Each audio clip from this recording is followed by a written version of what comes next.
आज दिनांक 21 दिसंबर को दिल्ली के अंबेडकर भवन में all India Buddhist committee for Buddhist personal law के द्वारा दूसरे राष्ट्रीय बैठक का आज आयोजन किया गया, जिसमें भारत सरकार के लॉ मंत्रालय में लंबित बौद्ध पर्सनल लॉ पर चर्चा हुई। आइए देखते हैं इस बारे में पदाधिकारियों ने क्या कहा। सागर जी बताएं, बुद्धिस्ट लॉ को लेकर आप लोग पिछले कई वर्षों से प्रयास कर रहे हैं, दिल्ली में बड़े बड़े आंदोलन भी हुए हैं। क्या आज की जो आपने ये सेकंड राष्ट्रीय बैठक रखी है, क्या क्या एजेंडे इसके अंदर तय किए हैं? दो प्रकार के यहाँ विषय रखे गए हैं। पहला ये है कि जो बोर्ड है all India action committee Buddhist personal law board है जी, उसका कुछ एक्सपेंशन करना था कि हम लोग और लोगों को कुछ जोड़ करके और हम इसकी जो कार्य विधि है, कार्य प्रणाली है, थोड़ा विस्तृत करें। इस आशय से ये बैठक यहाँ बुलाई गई। जी जी जी। दूसरा ये है कि पर्सनल लॉ के मामले में हम लोग ऑल इंडिया स्तर पर बहुत सारी बैठक बुलाई है अलग अलग जगह पर, लेकिन फिर भी अभी तक ये नहीं हो पाया है कि बौद्ध पर्सनल लॉ के बारे में सबको प्रॉपर जानकारी हो। जी, मोटी मोटी बातें हैं जानकारी कि मैं सभी धर्मों के लॉ होते हैं तो मेरा भी लॉ होना चाहिए, लेकिन हमारे लॉ में हमारी बातें क्या होनी चाहिए। तो इसमें 5-6 बातें हैं। जैसे बैनर में कुछ लिखा हुआ है कि हमारा पर्सनल लॉ का मतलब होता है उसकी अलग एक अपना कानून हो जी। तो अलग एक कानून का मतलब है कि कोई दूसरा धर्म का कानून हमारे ऊपर लागू ना हो, एक ये विषय निकलता है। तो इसमें तो आपके लोग उदासीन हैं, आज तक उन्होंने कभी अपने बुद्धिस्ट होने के प्रमाण पत्र ही नहीं लिए। उन्होंने हर साल पूरे देश के अंदर 14 अक्टूबर पे, 14 अप्रैल पे, 6 दिसंबर पर भी लाखों लोग बुद्ध धर्म की दीक्षा लेते हैं, लेकिन डाक के 3 पात कहीं उनके डॉक्यूमेंट्स नहीं बन पाते हैं। देखिए, डॉक्यूमेंट एक बनना अलग चीज़ है और कानून एक होना एक अलग चीज़ है। जी, डॉक्यूमेंट्स में होना भी संख्या में ज़्यादा हो गए, गिनती करोगे लाखों की संख्या में बुद्धिस्ट है तभी तो लो बनेगा। मुट्ठी भर लोगों के लिए थोड़ी लो बनता है। आप लोग प्रेस वाले हैं, जी से सुनो जी। संविधान के किसी आर्टिकल में ऐसा नहीं लिखा है कि इतने लाख इतने करोड़ हो जाएंगे तो बौद्ध कानून बन जाएगा। इस देश में पर्शियन लोग 50,000 से कम हैं, उनका कानून है। तो जब इसकी संख्या से इसका कोई लेना देना नहीं है। एक मोहल्ले में एक अगर बुद्धिस्ट रहता है तो वो बुद्धिस्ट है, उसके लिए कानून होगा अपना, जैसा उनका धार्मिक कानून रिचुअल्स होते हैं, रिवाज होते हैं। तो संविधान के किसी आर्टिकल में यह नहीं लिखा है जो जनसंख्या वाली बात आप कह रहे हो। हालांकि लिखित पढ़त में 2011 का जो सेंसस हुई थी, जनगणना हुई थी, उसमें 84 लाख उससे ऊपर नज़र आते हैं। और बोलने चालने में, उठने बैठने में तो आप 2-4 करोड़ लोग बताते हैं जी। लेकिन ये है कि कानून ना होने से वो एक्चुअली बेसिकली हिंदू ही है। तो कानून में क्या क्या प्रावधान आप चाह रहे हैं बुद्धिस्टों के लिए? में 3-4 प्रकार के कानून होते हैं कि हमारी जो संस्कृति है वो वैलिडिटी होनी चाहिए। हमारा जो रिचुअल्स है, मानना है, पूजा पाठ है, ये तरीका, उसका एक हमारी मान्यता होनी चाहिए। दूसरा, हमारा जो वैवाहिक कार्यक्रम होता है उसकी एक वैलिडिटी होनी चाहिए कि विवाह कैसे माना जाएगा कि ये बौद्ध कानून इस पर लागू हो रहा है, तो उसकी कुछ नियत पारमिता हमें तय करनी है जी। दूसरा मामला ये होता है कि हमारी मोनेस्ट्रीज जितनी हैं, बुद्ध विहार हमारे हैं, वो हमारे होने चाहिए। और हमारे बुद्ध विहार पर दूसरे लोगों का कब्जा ना हो, दूसरे लोग उसको, हमारे बुद्ध विहार को न चलावें, उसके मेंबर न बने, एक ही व्यवस्था। दूसरा है कि भाषा का है, शिक्षा का है, ये हमारी होनी चाहिए। तीसरा ये है कि अगर हम किसी बच्चे को गोद लेते हैं या बाल काल में उसके गार्जियन खत्म हो जाते हैं तो अब उनका अधिकार क्या रहेगा जी। किसी को गोद में नहीं लिया बच्चे को, तो अब गोद लेने वाला जो बच्चा है उसका अधिकार क्या होगा? एक जनरल बच्चे की तरह होगा, जैसे कि आपका प्रॉपर बच्चा होता है उसी तरह से उसका भी होगा। तो वो सारी चीज़ उसमें लिखी जाती है।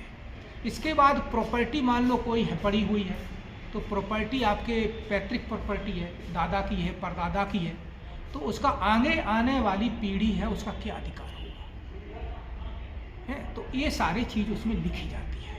ये सब ऐसा भी कोई आप लोग उपक्रम चला रहे हैं अपने संस्था के माध्यम से, जैसे कि 92 के एमोजमेंट के अंदर बुद्धिस्ट को माइनॉरिटी में डाल दिया गया था, अल्पसंख्यक में, तो क्या उसकी तरफ भी आपका ध्यान है कि बुद्धों जो लोग देश में बुद्ध बन रहे हैं उनको अल्पसंख्यक कैटेगरी में डाला जाए? ऐसा भी कुछ प्रावधान आप लोग कर रहे हैं? तो ऑलरेडी जो कानून 1992 बन गया है, माइनॉरिटी कानून 1992 जब बन गया है, तो ये देखा गया है कि आर्टिकल जो आपका 20-25 से लेकर 30 तक जो आर्टिकल हैं अलग अलग, तो उसमें ये देखा गया है कि अल्पसंख्यक धार्मिक अल्पसंख्यक हैं या और भी भाषाई अल्पसंख्यक हैं, केवल धार्मिक अल्पसंख्यक नहीं है, भाषाई अल्पसंख्यक भी है, इसमें सिंधी भी आते हैं और दूसरे भी आते हैं जिनकी कम है। तो उसमें लिए रखा कि इनके लिए कुछ कानून सुरक्षित किए गए संविधान में कि इनकी शैक्षणिक बोर्ड का मामला क्या होगा, इनके बच्चों की पढ़ाई लिखाई क्या होगा, इनकी इंस्टीट्यूशन संस्थाएँ कैसी होंगी, पूजा पाठ के स्थान कैसे होंगे। तो उसके कानून ये 25, 26, 27, 28, 29, 30 में बना हुआ है। तो उसके तहत में माइनॉरिटी में हम लोग हैं, लेकिन कानून हम पर हिंदू कानून है, तो ये कंट्रोवर्सी है। एक तरफ हम हिंदू कानून में आते हैं जो गलत है, एक तरफ हम माइनॉरिटी में आते हैं, 1992 एक्ट लागू है, तो दोनों कैसे चलेंगे? जबकि हिंदू है वो माइनॉरिटी में नहीं है। हमें अगर क्रिश्चियंस में डालते या मुस्लिम में डालते तो एक बार चलता, क्योंकि वो भी माइनॉरिटी, हम भी माइनॉरिटी है। लेकिन हिंदू तो हमारा माइनॉरिटी, वो तो बहुसंख्यक है, तो बहुसंख्यक और हमारा मालिक बहुसंख्यक है, जबकि हम माइनॉरिटी में।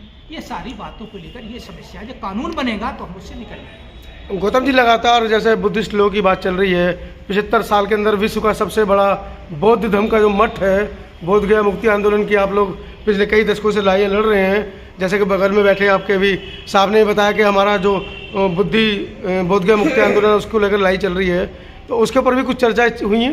नहीं, उसके ऊपर यहाँ तो हमारी चर्चा नहीं हुई। जी। यहाँ तो हमारा जो बुद्धिस्ट पर्सनल लॉ है उसी को लेकर चर्चा पर हुई है, क्योंकि हम बुद्धिस्ट अपने को बुद्धिस्ट कहते हैं, लेकिन हमारी मान्यताएं इस देश में नहीं है।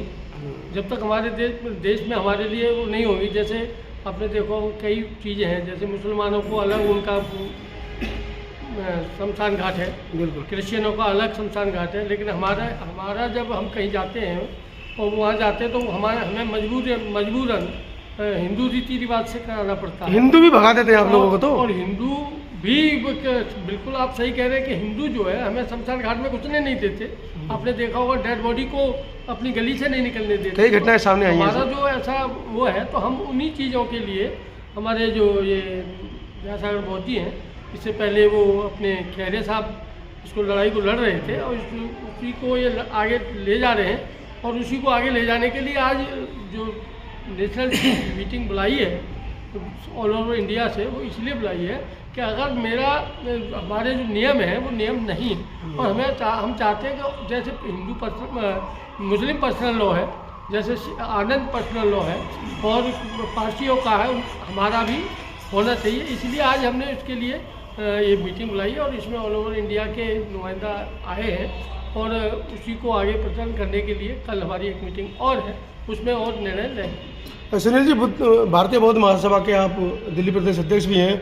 एडवोकेट मुकुंद खेरे ने दिल्ली के अंदर बड़े बड़े कार्यक्रम किए थे, हम सभी लोग उसके साक्षी हैं।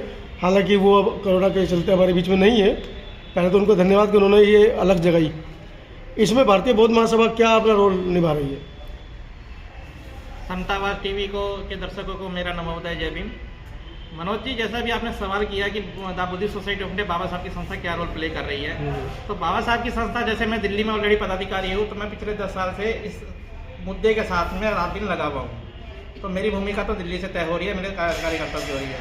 इसके अलावा यूपी लो या तेलंगाना लो या छत्तीसगढ़ लो, वहाँ की भी पूरी समर्थन मिलता है। अभी आपने BTMC का मुद्दे की बात करी, तो BTMC के मुद्दे को अगर आप कवर करने गए होगे तो वहाँ भी ज़्यादातर बुद्धिस्ट सोसाइटी ऑफ इंडिया के मेंबर थे। तो बुद्धिस्ट सोसाइटी ऑफ इंडिया को हमने इतना तो एक्टिव कर दिया है कि जो सामाजिक मुद्दे नेशनलाइज है या स्टेट वाइज है, उन पर जाकर जो भी धरना प्रदर्शन की बात कह लो या मुद्दों की बात कह लो या कोर्ट कचहरी का मामला कह लो, तो अपनी भूमिका वहाँ प्रेजेंट करें। तो बुद्धिस्ट सोसाइटी ऑफ इंडिया ये ऑल इंडिया एक्शन कमेटी द्वारा उठाए गए बहुत पर्सनल लॉ कानून को लेकर शुरू से एक्टिव है और एक्टिव रहती है। चलिए सागर साहब, आखिरी में चलते चलते क्या देशवासियों से आप अपील करना चाह रहे हैं? इसके अंदर सामाजिक रूप से आपको किस तरह का सहायता चाहिए देशवासियों से, खासकर बुद्धिस्टों से या अम्बेडकरवादियों से?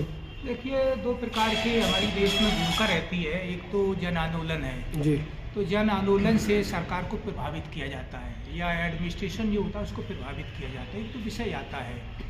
दूसरी विषय ये आता है कि एक होता है कानूनी प्रक्रिया।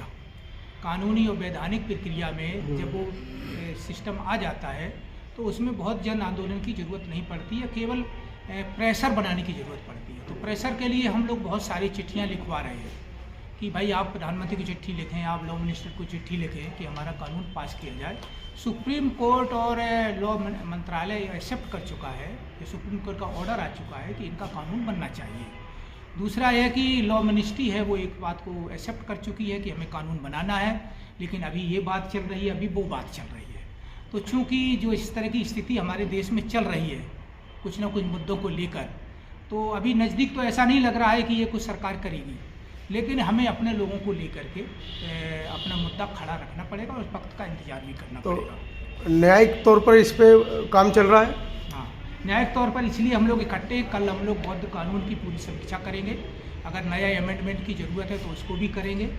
और दूसरा है कि बोर्ड को कुछ हम एक्सपेंशन करने के यहाँ थे कि कुछ एक्सपेंशन किया जाए, उसमें हम लोगों ने कुछ निर्णय लिए हैं। तो ऐसे में अल्पसंख्यक आयोग से भी कुछ चर्चा हुई है।